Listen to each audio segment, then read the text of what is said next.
So in this logged area, I've managed to find quite a few stinging nettle. You can see them over here, and there's a patch of it kind of growing in amongst all of this dead stuff. And it's springtime, so the stinging nettle have just started to come out of the ground. And basically, usually when you're harvesting stinging nettle, the top leaves are usually fresher. The smaller leaves usually taste better than the bigger leaves. With it being springtime, probably any or all of the leaves are pretty decent. When you get later on in the season, you do want to be harvesting some of the top leaves more and kind of picking and choosing the types of leaves that you're getting, because later on in the season, the leaves aren't as good to eat, but they're still edible regardless. So I'm going to get down and start collecting a bunch of the stinging nettle.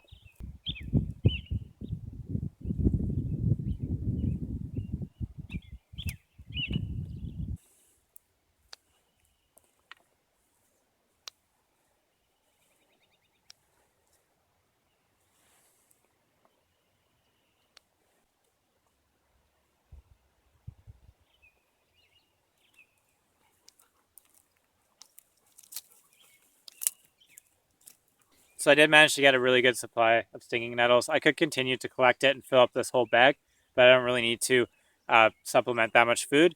So we'll continue to look around for a few more wild edibles, but it's not that big of a deal if I don't find any more. So we can always just cook up the stinging nettle.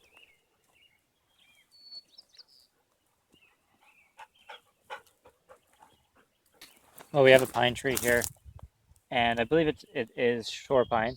So I'm going to throw this in the pot along with the stinging nettle just to add a little bit of a flavor to it. So I'll just prune off like the tip of one of the branches so I'm not doing too much damage to the actual tree itself. Now that we've collected a few things, I'm going to go head into the forest over there, and we're going to start up a fire and cook what we collected.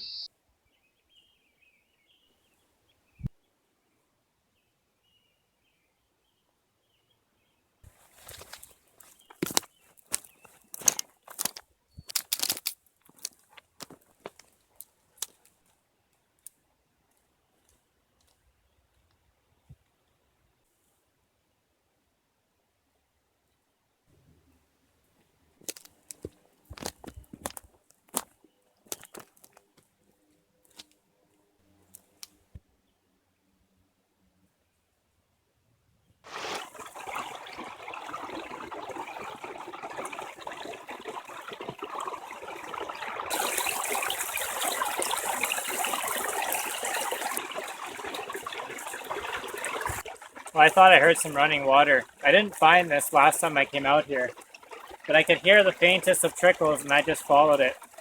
It's a really nice score. It's nice to know that there's some water running through this patch of forest.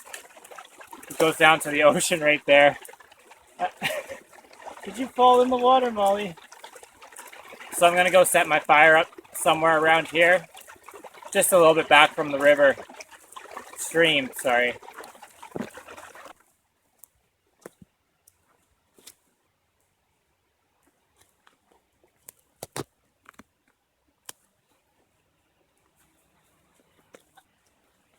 In my tips video, I said that I like to carry around some budgies just for this purpose. It's a little bit damp right now, and it just allows the bag to be off of the wet ground, and it's really quick and easy to set up.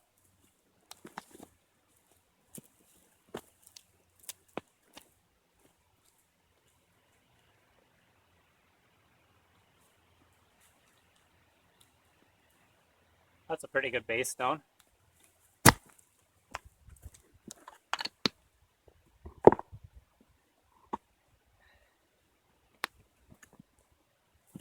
Right here is a wild edible that is pretty much a survival food.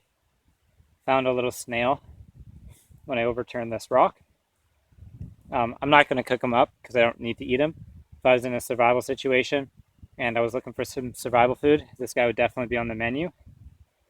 Kind of the rule with critters and creepy crawlies like this is that it's always best to cook and boil them first, as they can harbor bacteria that is bad for you. They can feed on things that are poisonous to humans, especially things like slugs, and snails can also do that too. So it's always good to cook them up and then take their guts out if you can.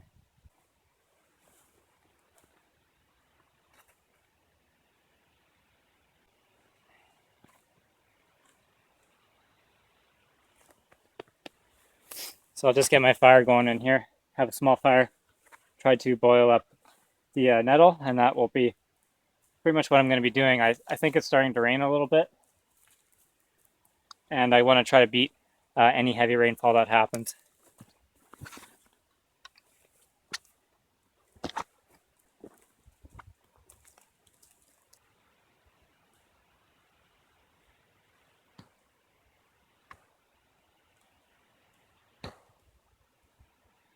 Before you start taking down a tree, first test, make sure you look at the very top and see this is actually a live tree. But it's also important that you try to see if the top is rotten or not, because when you're cutting, there's a chance for that top to break off and fall on your head. So always make sure that if you're using your axe, that you're using it on a solid piece of wood. So like usual, I don't really need a big fire to do this. And there's this little dead standing wood that's up against a larger tree. And I think that's going to be my target because it's just enough wood. It should be dry on the inside. And it will give me enough fuel to boil up my nettles.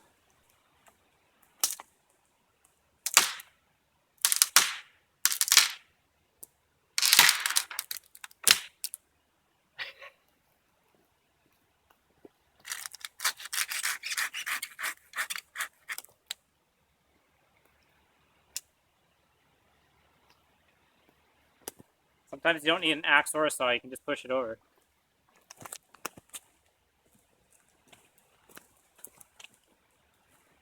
Oh, it's starting to rain a bit. So let's get this going.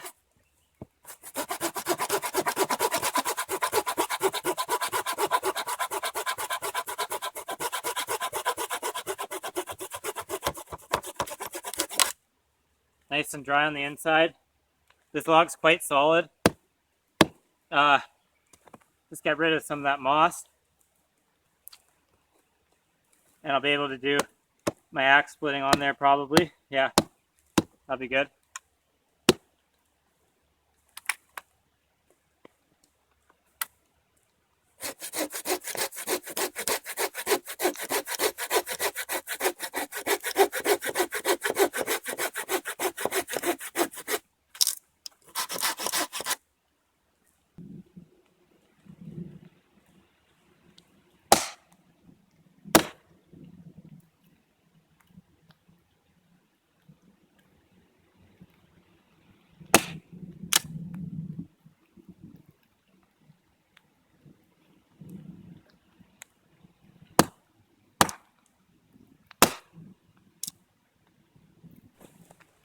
Now we're starting to rain. It hasn't picked up like crazy amounts yet, but it'll definitely get there soon.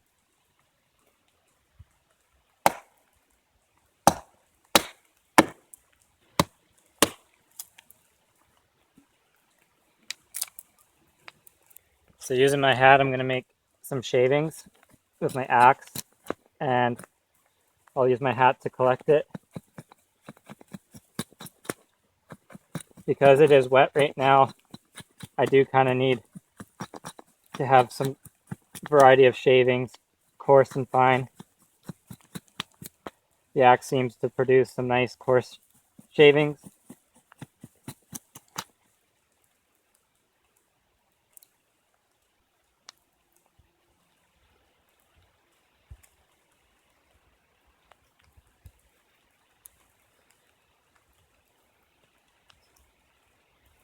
So I'm going to hit my homemade fire starter with my ferro rod. Find some fluffed up bit.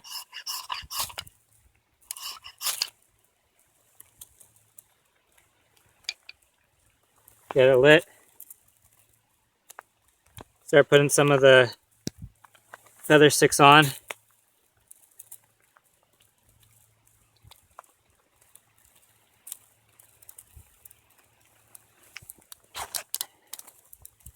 some of the other pieces of wood. Get on there before it's too late. Well, that's the reality of rushing in wet weather, is that it didn't work. The fire went out. So I'm going to try something else. I grabbed a bundle of little thin branches off of some trees, and I did find some kind of rotten looking fat wood, but you know what, this might work, and I'm going to try this now instead. Try lighting this fat wood now with my ferro rod.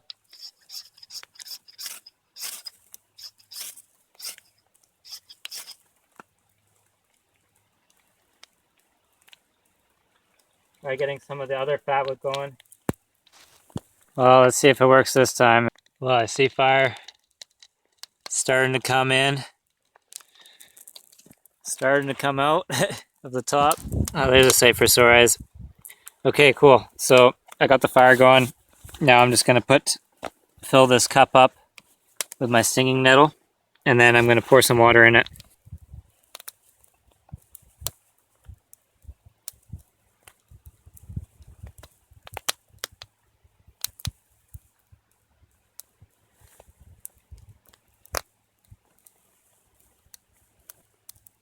I've also got my little pine bud there that will maybe help flavor the water or something. So I'll fill it up and get that on the fire right away. So I just moved a few things around and I put it directly on the fire. And I just have a stick and I'm just watching it, sitting by the fire and, you know, moving it around, making sure that it's right in the flame so I can get a quick boil going. This is probably the fastest way to get your water to boil up. You just have to be very careful not to spill your water in your fire and ruin all the hard work that you did. You see now that I got a boil going on in there. I'm going to let it boil for a while. Make sure all those hairs, those stinging hairs on the stinging nettle are completely done. So, you know, maybe like 5-10 minutes or something like that. A boil like this. Basically when it gets to a texture of like spinach, that's probably what I can compare it to, is just some spinach. So I'm going to let it boil up like this for a while.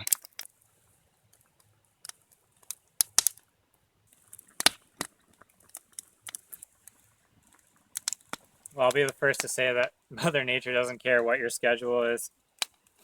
If it's going to rain on you, it's going to rain on you, even if you need to be somewhere. So I managed to get my fire going. It was hard.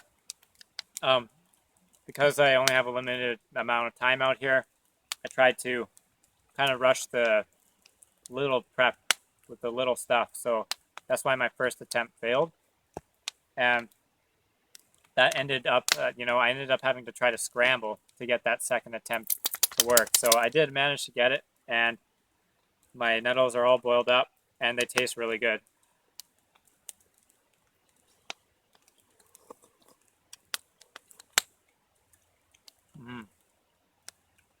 It's a really good wild edible. If you haven't tried eating stinging nettle, I highly suggest it. It tastes pretty much like spinach, is the best equivalent that I would say. So anyways, I hope you liked this video and it gave you a little bit of the reality of bushcraft sometimes. It is hard to get a fire going when it is wet and you're rushing, so try not to rush. Anyways, hope you guys have a good day. It's Dave from BC Bushcraft.